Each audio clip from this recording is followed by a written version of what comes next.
Fresh chapter 12 start करने जा रहे हैं, जिसके दो सेक्शन है, एक मनी लॉन्ड्रिंग से रिलेट करता है और एक इलेक्ट्रॉनिक पेमेंट से रिलेट करता है। आज का लेक्चर और कल का लेक्चर जो है ये हमारा होगा मनी लॉन्ड्रिंग के ऊपर। दो कंसेप्ट हमने मनी लॉन्ड्रिंग में आज डिस्कस करना है, एक डेफिनेशन और introduction to money laundering. Basic concept हम डिस्कस करेंगे, मनी लॉन्ड्रिंग होती क्या है और क्यों ये एक इशू है रेगुलेटर्स के लिए, लॉ मेकर्स के लिए। और फिर हम स्टडी करेंगे offence and evidence of money laundering, यानी मनी लॉन्ड्रिंग में कौन कौन सी एक्टिविटीज़ हैं जो कि जुर्म समझी जाएंगे और इनको अगर साबित करना होगा, एविडेंस का मतलब सबूत, तो क्या किस किस्म का सबूत इकट्ठा करना होगा। फिर इसके बाद एक तीसरा भी है पनिशमेंट। जब साबित हो जाए कि जुर्म किया है तो पनिशमेंट क्या होगी, वो हम कल के लेक्चर में स्टडी करेंगे। आज के लेक्चर में सिर्फ दो कंसेप्ट, इंट्रोडक्शन जिसमें डेफिनेशन हम देखेंगे मनी लॉन्ड्रिंग की, और एक और इंपॉर्टेंट टर्म्स है उसकी डेफिनेशन सीखेंगे। और कंसेप्चुअली ज्यादा अहम जो कंसेप्ट है वो है offence and evidence of money laundering, यानी किस एक्टिविटी को हम जुर्म समझेंगे और इस जुर्म को साबित करने के लिए किस किस्म का एविडेंस चाहिए। तो स्टार्ट करते हैं सबसे पहले मनी लॉन्ड्रिंग की डेफिनेशन को। डेफिनेशन और इंट्रोडक्टरी कंसेप्ट डिस्कस करेंगे। मनी लॉन्ड्रिंग की डेफिनेशन क्या कहता है? कहता है money laundering is a process of convert करना है डर्टी मनी को किसमें, into clean money. Dirty money से क्या मुराद है? क्रिमिनल एक्टिविटी से हासिल किए गए जो पैसे होते हैं। और क्लीन मनी से क्या मुराद है? जो लीगल सोर्स से हासिल की गई। तो बेसिकली मनी लॉन्ड्रिंग में, जैसे नाम से जाहिर है, लॉन्ड्री में क्या होता है? सफाई सुथराई होती है। जिस तरह जो कपड़े, गंदे कपड़े होते हैं, उनकी लॉन्ड्री के जरिए से सफाई सुथराई हो जाती है, उसी तरह ऐसे पैसे जो डर्टी मनी है, जो ब्लैक मनी है, क्रिमिनल एक्टिविटी से पैसे हासिल किए गए हैं, उनको किसी ऐसे प्रोसेस में डालना कि वो जब पैसे बाहर निकले तो वो व्हाइट मनी हो जाए। यानी इसे यूं भी कह सकते हैं ब्लैक मनी को व्हाइट करना, उसका प्रोसेस। इसको पहले, इसके कंसेप्ट की तरफ चलने से पहले इसको अंडरस्टैंड करते हैं कि बेसिकली ये मनी लॉन्ड्रिंग है क्या। फर्ज कीजिए कि जिस तरह ये पूरी दुनिया, इसमें बहुत से मुल्क है। कंसेप्ट समझने के लिए हम किसी एक मुल्क की एग्जांपल लेते हैं, जैसे पाकिस्तान में बहुत से इलाके हैं, लेकिन कंसेप्ट समझने के लिए हम सिर्फ एक मोहल्ले की एग्जांपल लेते हैं। एक मोहल्ला, उसमें एक स्ट्रीट है फॉर एग्जाम्पल, उसमें बहुत से घर हैं, इसमें हर तरह के लोग रहते हैं, कुछ अमीर है, कुछ गरीब है, किसी का एथिक स्ट्रांग है, किसी के वीक है। उसमें एक घर में चोरी हो जाती है और उनका सारा जो आधे से ज्यादा माल असबाब है वो कोई चोर चोरी करके चला जाता है। अब ये तो कंफर्म है कि चोर इसी मोहल्ले का है, लेकिन चूंकि किसी ने देखा नहीं है तो कोई ये नहीं कह सकता कि चोर कौन है।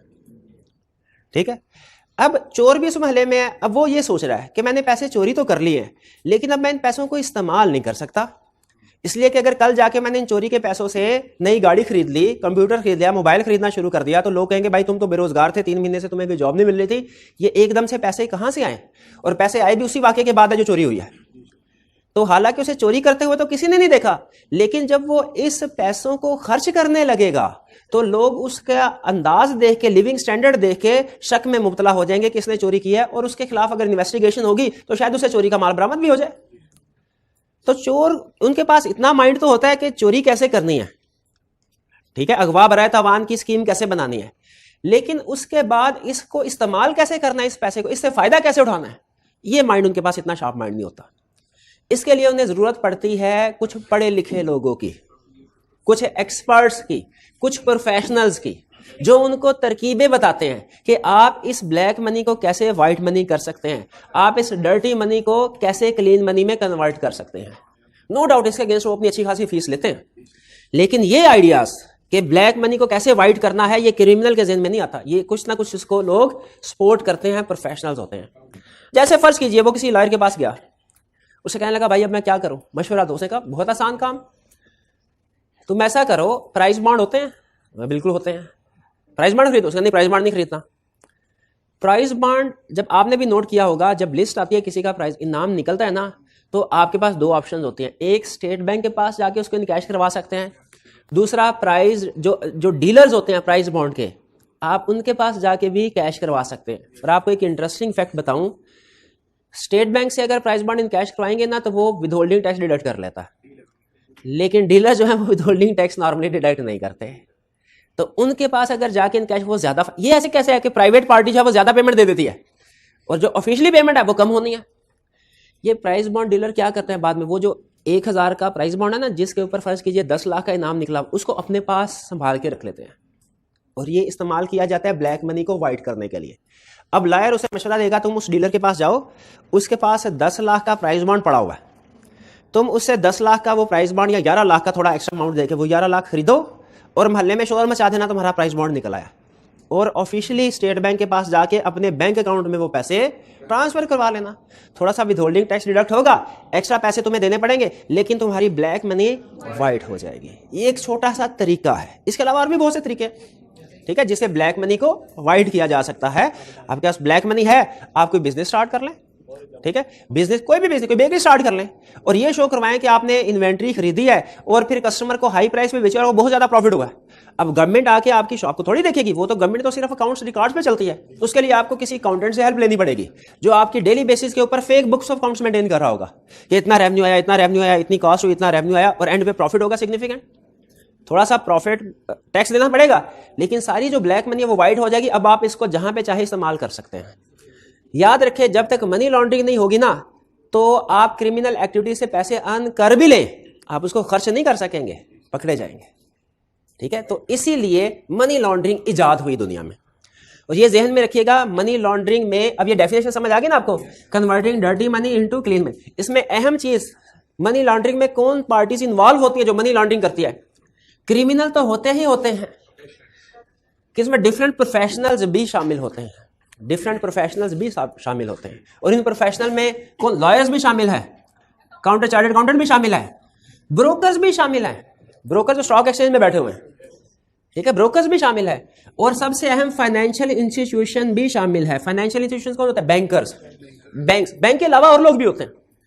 जैसे फाइनेंशियल इंस्टीट्यूशन एक कंप्रीहेंसिव टर्म है, इसमें बैंक्स के अलावा और भी बहुत सी ऑर्गेनाइजेशंस कवर होते हैं। फाइनेंशियल इंस्टीट्यूशन और बैंक में क्या फर्क है कि बैंक सिर्फ डिपॉजिट को एक्सेप्ट कर रहे होते हैं और लोगों को लोन दे रहे होते हैं। फाइनेंशियल इंस्टीट्यूशन हर वो ऑर्गेनाइजेशन जो पैसों में डील कर रही है, पैसों में, इवन आप जो इजी पैसा, जैज कैश है, ये बैंक नहीं है, फाइनेंशियल इंस्टीट्यूशन में शामिल है। वेस्टर्न यूनियन, जिससे पैसे एक जगह से दूसरी जगह ट्रांसफर किए जाते हैं, आपने पाकिस्तान से बाहर पेमेंट करनी हो, आप करते हैं, वो भी फाइनेंशियल इंस्टीट्यूशन में शामिल है। ब्रोकर्स भी फाइनेंशियल इंस्टीट्यूशन में शामिल है, ठीक है, क्योंकि ये कहीं ना कहीं पैसों का लेन देन कर रहे हैं, बैंक नहीं है लेकिन पैसों का लेन देन कर रहे हैं। तो फाइनेंशियल इंस्टीट्यूशन की डेफिनेशन ये बड़ी लार्ज डेफिनेशन है। लॉ मेकर ने जब फाइनेंशियल, उसने समय ना फाइनेंशियल इंस्टीट्यूशन के गिर्द घेरा तंग करना था, तो उसने तकरीबन हर वो बंदा, हर वो ऑर्गेनाइजेशन जो थोड़ा बहुत भी पैसों के साथ डील कर रही है, उसने उसको फाइनेंशियल इंस्टीट्यूशन की डेफिनेशन में डाल दिया। ताकि फाइनेंशियल की डेफिनेशन में डालने का फायदा क्या हुआ, उसके ऊपर जो एंटी मनी लॉन्ड्रिंग लॉज है अब अप्लाई होना शुरू हो गए। तो सबसे पहली चीज जहन में ये रखिएगा कि इसमें क्रिमिनल्स भी शामिल है, प्रोफेशनल भी शामिल है। हमारा ज्यादातर फोकस प्रोफेशनल्स के ऊपर होगा। क्रिमिनल तो अंडरस्टूड है ना कि वो तो इलीगल काम कर रहे हैं। क्रिमिनल, मुझे बताइए इन दोनों में से कौन गलत काम कर रहा है? दोनों गलत काम कर रहे हैं, दोनों गलत काम कर रहे हैं। क्रिमिनल तो अंडरस्टूड है ना, आपने फौरन कह दिया क्रिमिनल, इसीलिए इसको ज्यादा डिस्कस करने की जरूरत नहीं। अहम चीज ये है वो प्रोफेशनल्स जो इस क्रिमिनल्स की ब्लैक मनी को वाइट करने में हेल्प कर रहे हैं, वो भी जुर्म में बराबर के शरीक है। और इसमें जहां पे उसने lawyers, bank, brokers, counter fire को शामिल किया, सबसे ज्यादा फोकस किसके ऊपर दिया? आप जब देखेंगे ना आपके सिलेबस में प्रोबेबली जो सबसे लंबी डेफिनेशन है, जो सबसे लंबी डेफिनेशन है वो फाइनेंशियल इंस्टीट्यूशन की है। हालांकि एसोसिएटेड कंपनी की डेफिनेशन नहीं, वो हमारे सिलेबस में नहीं है। जो सबसे लंबी डेफिनेशन वो कौन सी है? फाइनेंशियल इंस्टीट्यूशंस की, ठीक है। इसमें आप देखेंगे उसने तकरीबन हर बंदे को, हर एक्टिविटी को जो पैसों से डील कर रहा है उसको कवर कर दिया। और अनफॉर्चुनेटली, क्या कहने लगा बोला? अनफॉर्चुनेट, आपको ये लिस्ट याद करनी पड़ेगी। इसमें इंश्योरेंस कंपनी भी शामिल है, इसमें मॉर्गेज कंपनी भी शामिल है, बैंक्स भी शामिल हैं, लीजिंग कंपनीज भी शामिल हैं, और कौन कौन सी है? ब्रोकर भी शामिल हैं, कमर, और पता नहीं कौन कुछ है। तो ऐसे हैं जो आपने नाम भी पहली दफा सुनेंगे, वो भी शामिल है। समझने की जरूरत नहीं है, आपने याद कर लेना, रटा लगा लेना, ठीक है। डेफिनेशन आपको पता है, जब एग्जाम में पूछेगा रिप्रोडक्शन। लेकिन बेसिक कंसेप्ट मैंने आपको बता दिया। फाइनेंशियल इंस्टीट्यूशन से क्या मुराद? हर वो ऑर्गेनाइजेशन जो डायरेक्टली या इनडायरेक्टली पैसों से डील करती है। वो सबसे बड़ी एग्जांपल बैंक तो है ही है, लेकिन बैंक के साथ कुछ दूसरी ऑर्गेनाइजेशंस भी हैं। क्लियर होगी ये बात? चलिए, अच्छा, क्रिमिनल्स में पहले अगर आप देखें ना, आज से कोई 10-12 साल पहले मनी लॉन्ड्रिंग लॉज के ऊपर कोई इतना ज्यादा फोकस नहीं होता था। इवन ये हमारे सिलेबस में भी अभी इसी अटेम्प्ट में ऐड किया उन्होंने, इससे पहले नहीं। इसका मतलब है इससे पहले रेगुलेटर्स का भी फोकस नहीं होता था और जो इंस्टीट्यूट है इनका भी फोकस नहीं होता था पढ़ाने में।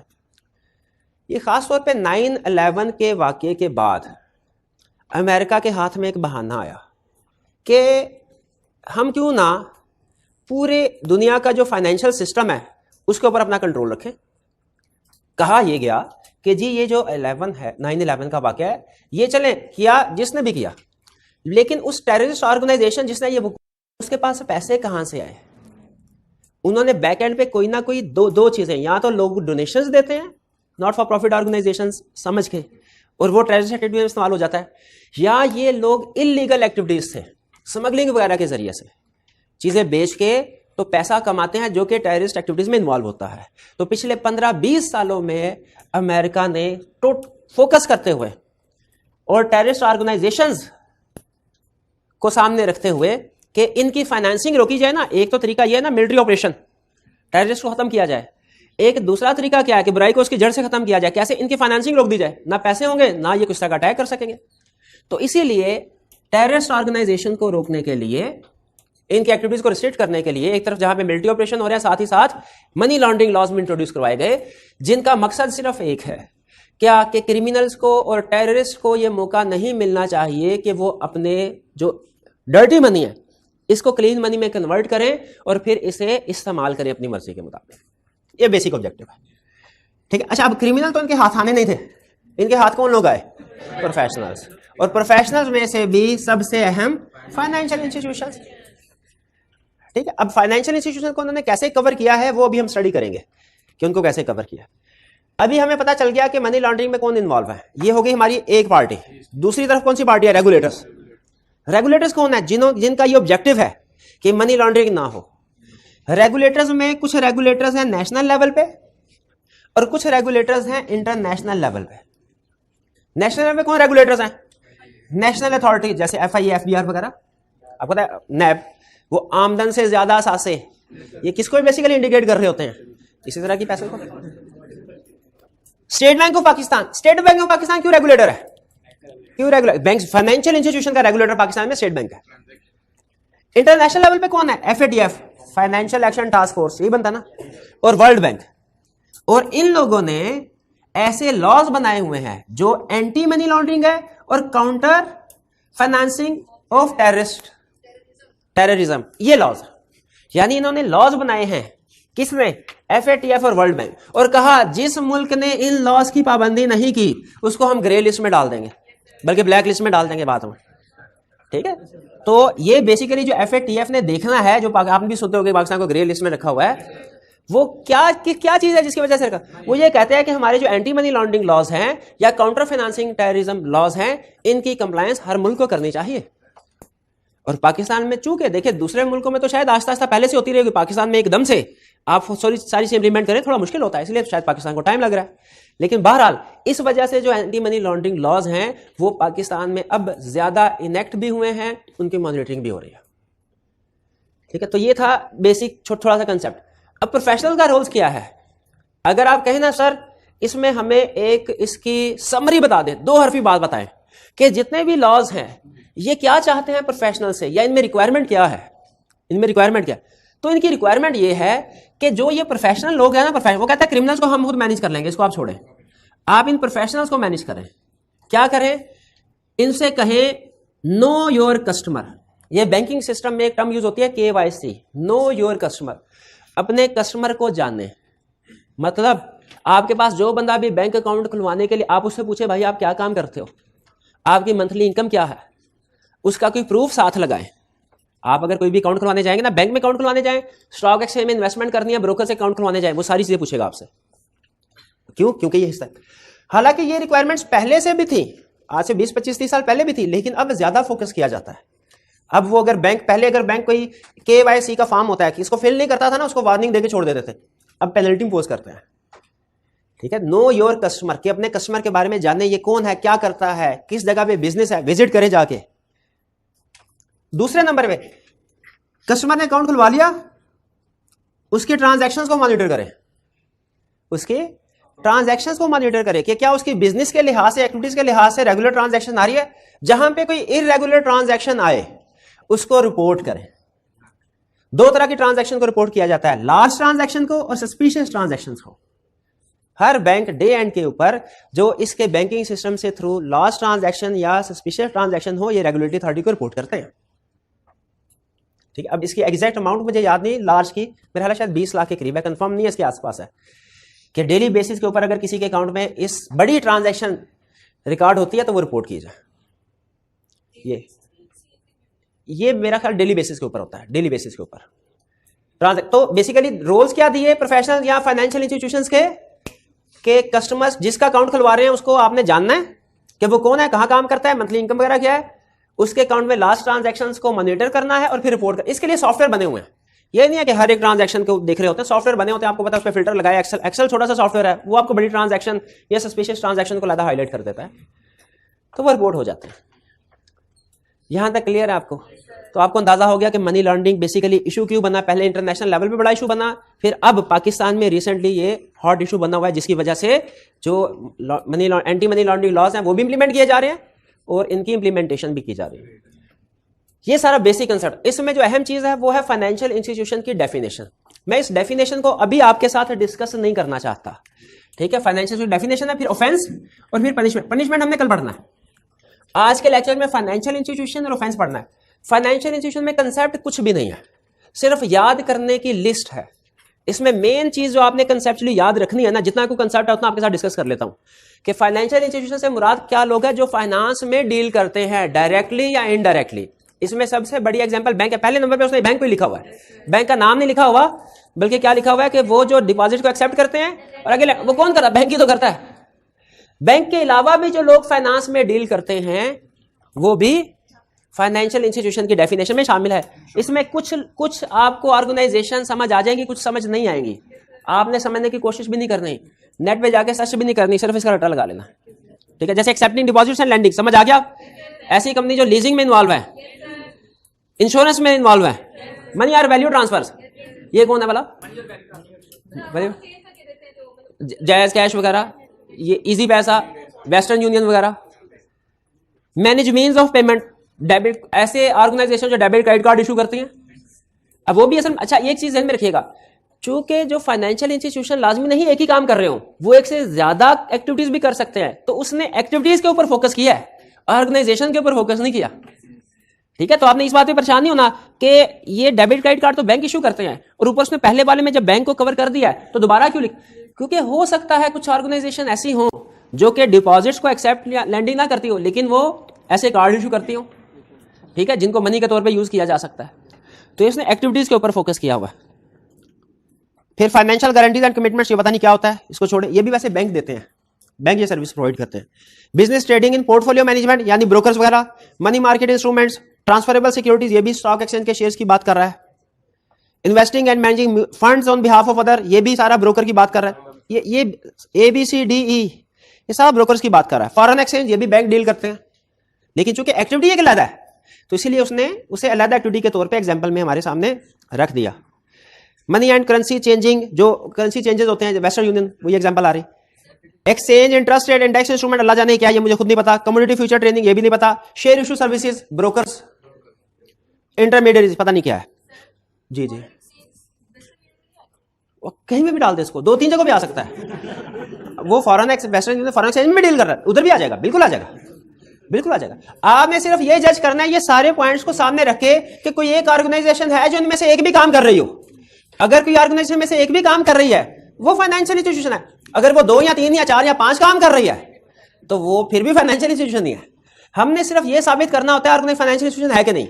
अगर डेफिनेशन में से कोई भी काम कर लिया तो फाइनेंशियल इंस्टीट्यूशन है, और उसके ऊपर आगे हम जो भी लॉज डिस्कस करने जा रहे हैं सारे उसके ऊपर अप्लाई होंगे। उसने ये काम भी करना है, उसने ये काम भी करना है, उसने ये काम भी करना है, ठीक है। अपनी हर कस्टमर का रिकॉर्ड रखना है। और अभी मैं रिसेंटली एक वेबसाइट के ऊपर कुछ लॉस पढ़ा था एंटी मनी लॉन्ड्रिंग के हवाले से ही, तो उसमें 2 तरह की ऑर्गेनाइजेशन को ज्यादा पेनल्टी डाल रहे हैं।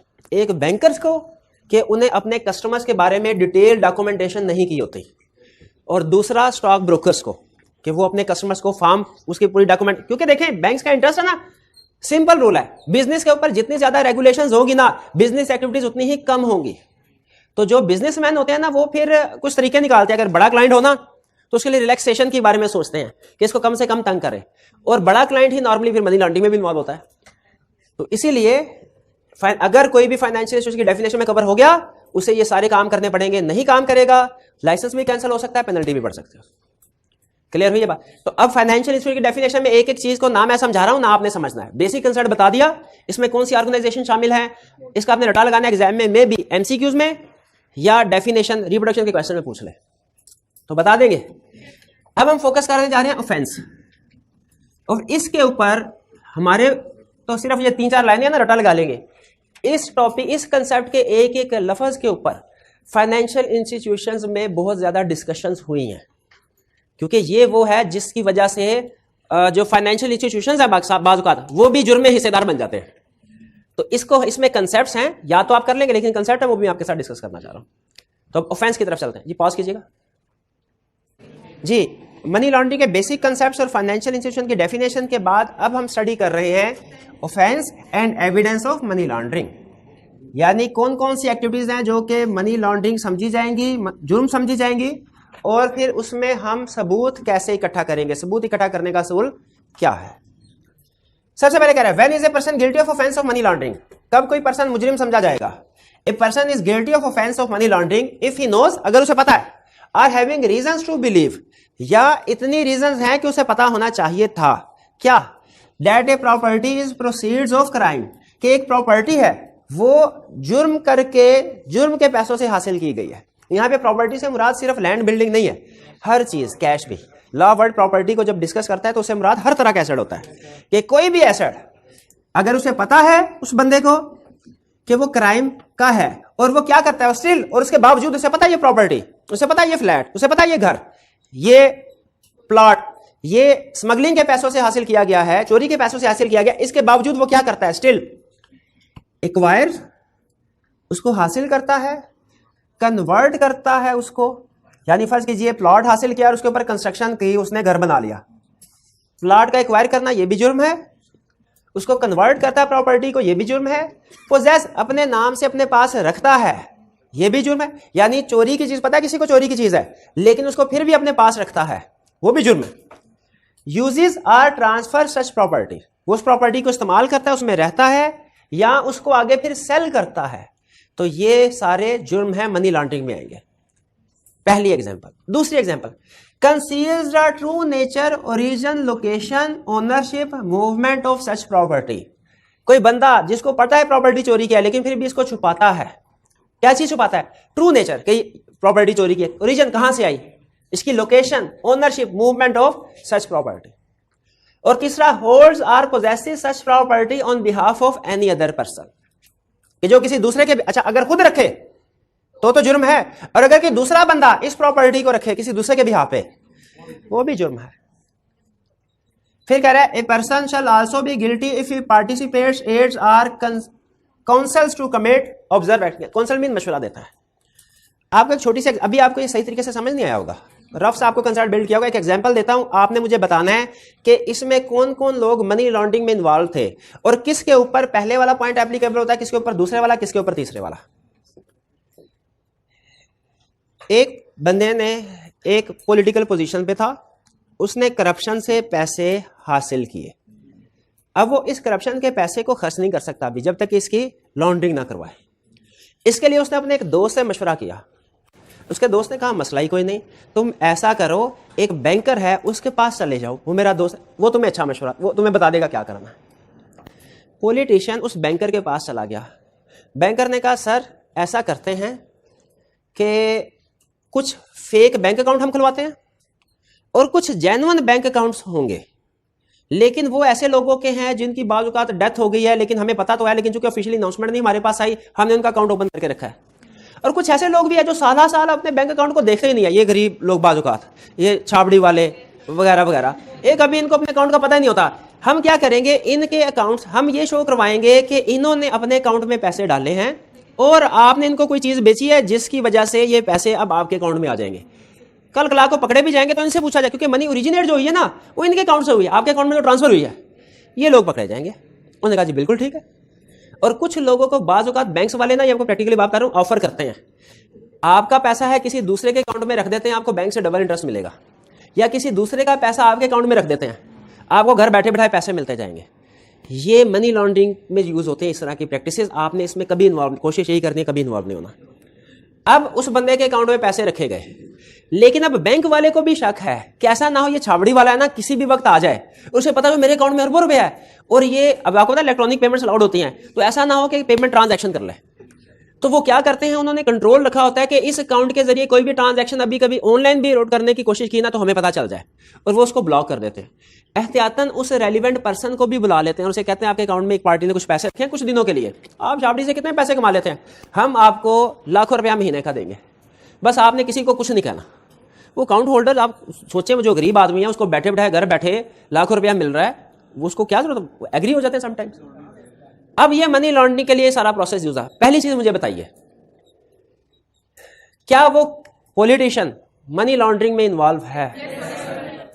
अच्छा, इसमें से कौन सी प्रोविजन? पहली, उसने एक्वायर किया, पोजेस किया, अपने अकाउंट में भी रखा और कन्वर्ट कर रहा है और यूज कर रहा है सच प्रॉपर्टी को, ठीक है, पहली वाली प्रोविजन उस पॉलिटिशियन के ऊपर अप्लाई हो गई। दूसरी चीज, क्या वो बैंकर जो है जिसने ये सारी प्रैक्टिस को मैनेज कर रहा है वो मनी लॉन्ड्रिंग में इन्वॉल्व है? वो भी मनी लॉन्ड्रिंग में, वो कैसे इन्वॉल्व है?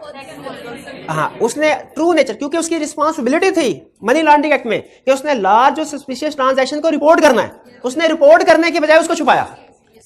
हालांकि रिस्पांसिबिलिटी क्या थी उसकी, रिपोर्ट करना है, रिपोर्ट करने के बजाय उसको छुपाया। हालांकि उसके पैसे नहीं है और ना ही उसके नाम पे पड़े हुए हैं, लेकिन चूंकि उसकी रिस्पांसिबिलिटी थी रिपोर्ट करना, रिपोर्ट करने के बजाय उसने ट्रू नेचर को छुपाया। उसे पता है असल में पैसे किसके बैकएंड पे, लेकिन वो नहीं बता रहा स्टेट बैंक को, रेगुलेटरी अथॉरिटीज को, ओनरशिप को, मूवमेंट ऑफ सच प्रॉपर्टी को छुपा रहा है रेगुलेटर से। छुपा सकता ना भाई, रेगुलेटर को तभी पता चलेगा ना जब बैंक की तरफ से, ब्रांच की तरफ से उनके पास इंफॉर्मेशन आएगी। और आपको इंटरेस्टिंग चीज बताऊं, बाज़ औक़ात कुछ जो बड़ी टेररिस्ट ऑर्गेनाइजेशन या बड़े मनी लॉन्ड्रिंग में इन्वॉल्व होते हैं वो पूरे का पूरा बैंक भी खरीद लेते हैं, पूरे का पूरा बैंक खरीद के अपने किसी एजेंट फ्रंटमैन को उसका प्रेसिडेंट लगा दिया, अब वो कहते हैं बाकी एक्टिविटीज सारी करते रहो, बस हमारी एक्टिविटीज आपने वो कंसील करनी है। तो क्या ऐसे बंदे को भी नहीं पकड़ना चाहिए? ये सेकंड पॉइंट में ऐसा बंदा पकड़ा जाएगा।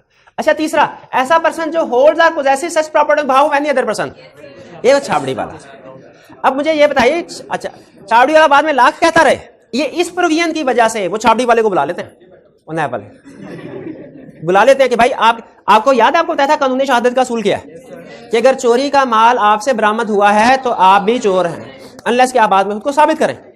तो लॉ ये कहता है कि जिसके पास से इलीगल मनी बरामद हुई, जिसके अकाउंट में इलीगल मनी हुई, हम क्या एज्यूम करेंगे, ये भी इसमें बराबर का हिस्सेदार। आखिर उसकी कुछ ना कुछ तो नेग्लिजेंस है, नहीं पता ना भी, उसको पता होना चाहिए था, उसको पता होना। ये मैं एक वो सीजन था, उस एपिसोड देख रहा था, उसमें कुछ इस तरह का केस था,